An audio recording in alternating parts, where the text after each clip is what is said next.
What's going on?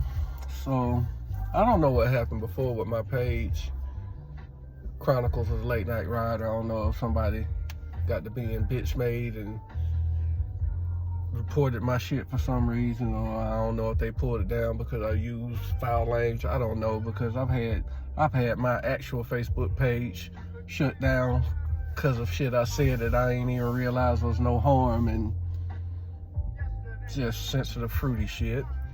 But I've been back on the streets this past weekend.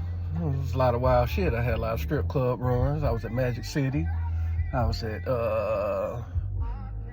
Vivide, T.I., well, it used to be T.I.'s V-Live. I was at where else? I was at Blue Flame. I was at Woodstock a lot, but it was real busy. So I started the night off. I picked this chick up from V-Live, T.I.'s club, chick named Roman. See, I was thinking it was a dude because the name was Roman. So when she was in the parking lot, I was like, okay, it must be her. First thing this female said when she got in the car, light-skinned chick, she looked like she was mixed with black and Asian, but she said she was mixed with black and white. But the first thing she said when she got in the car was, and I didn't answer because I thought she was on the phone. Plus, I didn't think that would be the first thing you would say to greet somebody. But the first thing she said when she got in the car was, "You ghetto." And I was like, "Excuse me, you talking to me?" She was like, "Yeah, I'm talking to you." I was like, "My bad, I thought she was on the phone." She was like, "You ghetto, ain't she?" I was like, "Nah, I'm not ghetto." She was like, "Well, you got all them tattoos on your neck and stuff." I'm like, "That qualifies ghetto?" I'm like, "I might be considered country, but I don't know about that ghetto shit." And she just went in. She was real talkative and real live. Like, then she was like, "How many times you been arrested?" I was like, "Well, goddamn, 2. So she was like, "Yeah, I've been arrested twice too." And I told her what my arrest was for. I was like, I got arrested the night I graduated high school. I got DUI, I ran somebody over, and I got arrested 2010 here for a piece of weed in my car. And she was like, "Well, I got arrested for stabbing somebody." Oh shit. So you snap. You a little bit on the cuckoo end. I ain't say that to her. She in my car behind me. I ain't want to set her off. But she wasn't bad looking, but she got to talking, and we talked the whole ride. I had to take her from V-Live, which is over off Marietta Boulevard, Atlanta Road, Atlanta. I had to take her ass to Cleveland Ave, out there with Young Thug and them was wreaking havoc. South Side. Fucking I don't even know what you consider that. But Zone 3. That's Zone 3. So we in the car, and she wanted to she did start talking about some we just started talking about shit. We were talking all over the place. She wanted to stop at the gas station. Quick trips are 24 hours here. And this is probably the best gas station to stop to, because I'm not stopping at anything to say Food Mart or something. Nah, I don't stop at them, because that means it's going to probably be about 2-3 niggas hanging out in front of that bitch. And nah. But when I stopped at the quick trip, she was like, "Can you go in with me?" I ain't know if the shit was a setup or not. And trust me, I got the hammer in the car at all times under my thigh when I'm driving late at night on the weekends. But she was like, "Can you go in with me?" And normally I'll tell somebody, like, "Man, I ain't doing that shit," because I barely be wanting to stop for somebody unless they done scheduled to stop on their ride. And she was like, "I'll get you something in the store." I'm like, "All right, cool. I mean, I ain't got no problem with it." But then when I thought about it, the reason why she wanted me to go in with her, because I know niggas here are hounds. And if you look, shit, you ain't even got to look decent. If you got breast, vagina, and some cheeks, they own you. Married or not, your husband around or not, your boyfriend around or not. So I was like, all right. So I went in the store with her, and she going, "Let me hold your arm." And then when I looked at her and saw what she had on, because she said she wasn't a dancer, she said she bartended. So when I looked at her and saw what she had on, I'm like, okay, I can understand why you want somebody to go in with you. Because she had some shoestring lace shit across here with a little melons, shit, a little inner cleavage showing. And I was like, yeah. And of course, when we went in there, niggas was looking at her funny, but then of course they thought she was with me, so they ain't bother. And we got in the car and rolled back and started to head to Cleveland Ave, and she was just talking about all kind of shit. And as soon as I dropped off, she was talking to her girlfriend about, "Girl, this is the best Uber I ever had." Of course, she tipped me some cash and had a little ass. But that shit was funny because That's the first time somebody ever wanted me to go in the store with them. That's why I was like, I know this shit is a setup. Like, but we stopped at the Quick Trip on Howell Mill, and shit always, it's late at night, shit always go down at that Quick Trip. I don't care if Quick Trips normally don't have no action, but that one, for some reason, action happened. So I picked her up, dropped her off. Then I picked up a chick named Jamina from Blue Fame. She was pretty much quiet for the most part. Dropped her off on MLK. And then I had to pick up a chick named Jordan from Magic City and take her home. Had to listen to her cupcake on the phone with a dude who obviously ain't paying her ass no mind. She's sitting back here drunk, telling us, I love to come home to you tipsy, and you're my safe space. And I guess she asked him, am I your safe space? And the nigga told her no. I'm like, that's what you get for asking shit like that. So then I dropped her off.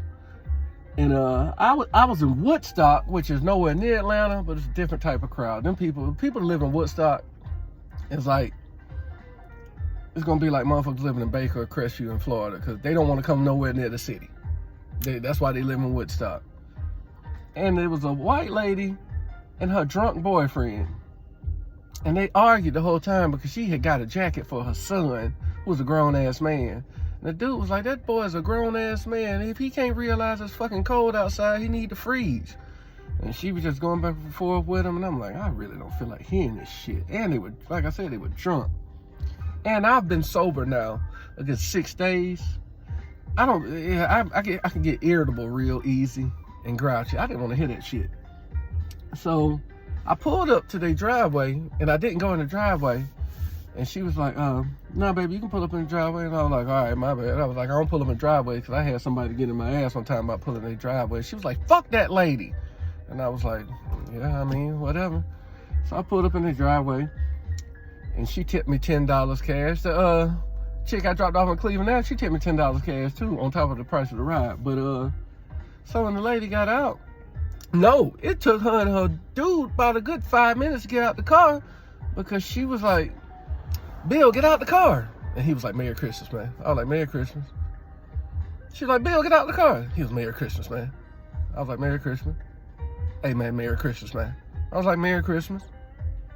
Hey, man, you have a good holidays. Man, if you don't get your ass the fuck out the car. And so then it was at the point where he was telling her, get out the car. And she was like, you get out the car. And I'm like, both of y'all bitches get y'all ass out the car. Didn't say this. Under the circumstances, I was about as polite as possible. One, I had to wait on their ass to come out the bar. I'm like, they probably was hitting another shot or two while my ass sitting out there waiting on them, so I'm already aggravated.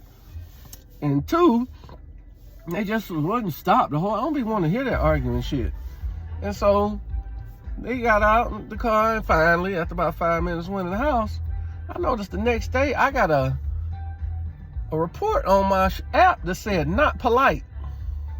Now, you don't know exactly who the shit comes from because it doesn't show the ride where it came from, who filed that report. But whoever it was being a bitch, because I pretty much didn't, I only talk unless spoken to. I only speak when spoken to. I ain't just, hey, how you doing, man? I'm not finna do all that shit.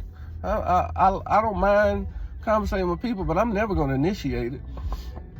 And I have a strong feeling it was her, because I wouldn't pull in their driveway at first, but at the same time, I'm like, you drunk bastards, like, you still got in the house safe. I don't get this shit. People just got a natural bitch in them that ain't, like I said, I had an argument one time with a dude that he argued with me because I ain't know where a restaurant was at. I don't give a fuck. So I ended the night off, and this is the dumbest shit ever right here. I ended the night off. I had to pick up this chick. Now, I'm downtown, and the chick was at the Hilton. And I had to take her to Marietta. Marietta is like going back towards where I live. That's northwest of the city. So it's not Atlanta, it's not Fulton County, that shit is Cobb County, where I live. I live in Smyrna. Marietta is right up over me. So I'm like, cool, I'm ready to take this ride from downtown to Marietta so I can go home afterwards. Do you know, I got to the hotel, and another chick walked up to my car, put her luggage in the car, then told me her name. And I was like, nah, this is for Nicole. And she was like, oh, okay. So I rode around the entrance of the hotel, and I came back around, and the same chick that got in my car the first time was like, I think the person you went to pick up got in my Uber, which means that girl didn't look at the license plate. She didn't ask the driver, like tell the driver where she was going, or that also means the driver didn't say shit to her. The chick that got in my car was going to the airport, which is southwest of the city. That's like going to Cleveland Ave and shit like that. So that means this bitch got in a random car that she was trying to go 15 miles north and was going 15 miles south. And I sent her a message because she was still showing up on my app because she was the one I was waiting on. I was like, hey, I just want to let you know you realize you're in the wrong Uber. And she's like, oh my God, I see. She sent me a message back. And I'm like, and see, the reason why that's stupid, that's why I hate hearing people talking about some Uber folks be kidnapping folks. Well, when you do dumb shit like that, when you just get in the car and don't, you wouldn't believe how 95% of the people I pick up, it has my picture on your phone. It has my car on your phone. And it has my license plate where you're supposed to look at all three of them. 95% of the people that get in the car do not look at the license plate. They just jump in this bitch. And they just say, ride for so-and-so? When I could easily just be like, yeah, and be a random nigga. You're supposed to actually say, get in the car. What's your name? I'm Keith. You so-and-so? Yeah? All right, cool. These motherfuckers, and then on top of that, the ones that be drunk. I don't know if the chick at the hotel was drunk or what, but she just got in the car with a nigga and didn't even verify the shit. And I'm like, you got to be more careful. The Chronicles.